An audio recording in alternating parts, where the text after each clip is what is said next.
Telugu Desam party కార్యాలయం దహనంపై MLA నమ్మూరు Shankar Rao స్పందించారు.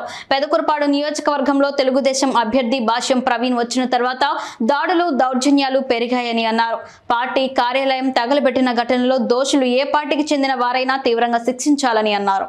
పెదకూరపాడు నియోజకవర్గం ప్రశాంతతకు మారు పేరు అని అన్నారు. పెదకూరపాడులో గత ఎన్నికల్లో పరిస్థితి చూసాం, ఇప్పుడు పరిస్థితిని చూస్తున్నాం. గత 5 ఏళ్ల నుండే ప్రజలు నన్ను గమనిస్తున్నారు. కొత్తగా నియోజకవర్గంలోకి వచ్చింది భాష్యం ప్రవీణే అని అన్నారు. చిటికేస్తే వైసీపీ కార్యాలయం ఇళ్లు ధ్వంసం చేస్తామంటున్నారు. భయభ్రాంతులకు గురి చేసి పెదకూరపాడులో తెలుగుదేశం పార్టీ గెలవాలని చూస్తున్నారు అని అన్నారు. కొత్త అభ్యర్థి ప్రవీణ్ కంటే గత అభ్యర్థి కొమ్మాలపాటి శ్రీధర్ బెటర్ అని ఆ పార్టీ నేతలు అనుకుంటున్నారని అన్నారు. పక్క నియోజకవర్గానికి చెందిన వ్యక్తులు ప్రవీణ్ కు సలహాలు ఇస్తున్నారన్నారు.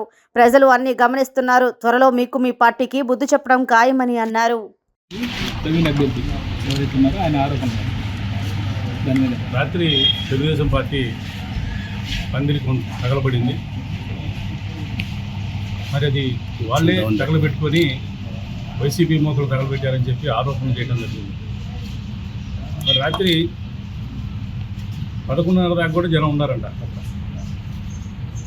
5 నిమిషాల్లో జనం ఎట్టిపోయారు. దాంట్లో ఉన్న బళ్ళు కానీ చైర్స్ కానీ ఏమైనా పక్కకి ఎట్టేయచ్చు.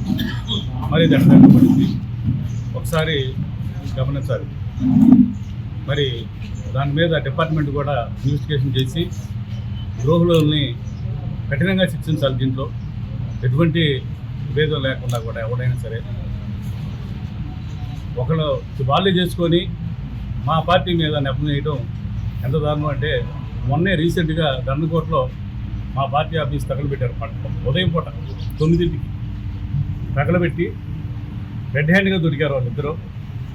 కామెంట్ చేశారు. కనీసం ఈ అభ్యర్థిని గురించి కూడా నేను మాట్లాడాలి. ఎందుకంటే కొత్తగా వచ్చాడు, అతనికి ఏం తెలియపోవచ్చు. మరి అతను నాకు అన్నీ తెలుసు, రోడ్లు వేస్తానని చెబుతున్నాడు. మరి ఏ రోడ్డు వేస్తాడో చెప్పాలని చెప్పాను నిన్నే ప్రెస్ మీట్లో. నియోజకవర్గంలో ఏ రోడ్డు వేయాలో చెప్తే ఓకే. నేను చెప్పింది వెంకటాయపాలెం రోడ్డు ఒకటే రన్నింగ్లో ఉంది, అది ఒకటే వేయాల్సి ఉంది. మరి మిగతా రోడ్లు వేయాలి కూడా మరి అతను తెలియదని చెప్పాను నేను. అంతేగాని నేనేం పర్సనల్గా నేను విమర్శించలేదే. నేను నీకు తెలియదనే ఉద్దేశంతో నేను నీ పేరు ఎత్తలేదు ఎక్కడ కూడా. చంద్రబాబు ఎత్తాడు కాబట్టి చంద్రబాబు గురించి నేను మాట్లాడటం జరిగింది.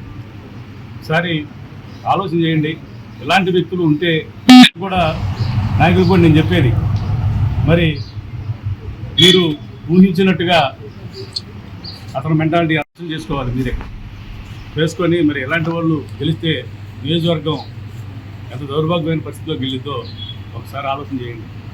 మరి డెవలప్మెంట్ జరుగుతుంది ఇప్పుడే పెదకూరపాడు నియోజకవర్గం. కాదని చెప్పేయండి వచ్చేస్తున్న తెలుగుదేశం నాయకులు చేత. మా పార్టీ వాళ్ళతో పని లేదు, తెలుగుదేశం వాళ్ళే. ఇంత అభివృద్ధి మరి గతంలో ఎప్పుడు ఎందుకు చేయలేదు? ఇన్ని స్కూళ్ళు ఎందుకు బాగా చెప్తలేదు? ఇన్ని హాస్పిటల్ ఎందుకు కట్టలేదు? మరి ఇంత రోడ్లు ఎందుకు వేయలేదు? గతంలో మీరు చేయలేకపోయారు కదా. నేను చేశానని చెప్పి నేను ధైర్యంగా నేను ఓటడుగుతూ ఉన్నాను. మీరు ఏదో భయప్రాంతం చేసి ఇక్కడ లబ్ధి పొందుదాం అనుకున్నారు. జరిగే పని కాదు. జగన్మోహన్ రెడ్డి గారు 1 సైడ్గా వస్తున్నారు. వచ్చిన తర్వాత ఎవరెవరు జాతకాలు ఏంటి అనేది తర్వాత బయటపడతాయి. మీరందరూ కూడా మరి చూస్తూ ఉన్నారు. ప్రజలు పెదకూరపాడు ప్రజలు నీకు ఎలా బుద్ధి చెప్పాలో అలా బుద్ధి చెప్పాలి. రాబోయే ఎన్నికల్లో